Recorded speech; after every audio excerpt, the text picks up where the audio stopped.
This is a look at the new logic board for the M1 Mac Mini. On this year's model, the M1 chip is soldered onto the logic board. Right next to that is the RAM modules, and the solid state drives are up here.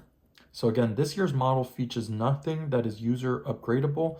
That RAM and solid state is soldered to the board. This one reads 128 gigs and this one reads 160 gigs. Combined, they make a little bit over 256 gigs. The whole computer runs on this logic board. The only things I did remove is a speaker that goes right here.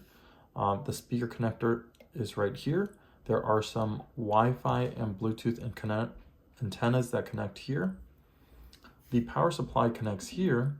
This connects to the CPU fan. This connector connects to the front IR receiver and LED indicators. And on the back side, we have a small connector for the power button, which is located right here. So for comparison, here is the box to my iPhone 12 Pro. This is the smaller version of the iPhone 11 Pro. And you can see the logic board actually is smaller than that box. And without these connectors on the side, this measures in just a little bit larger than an iPhone 12 Pro.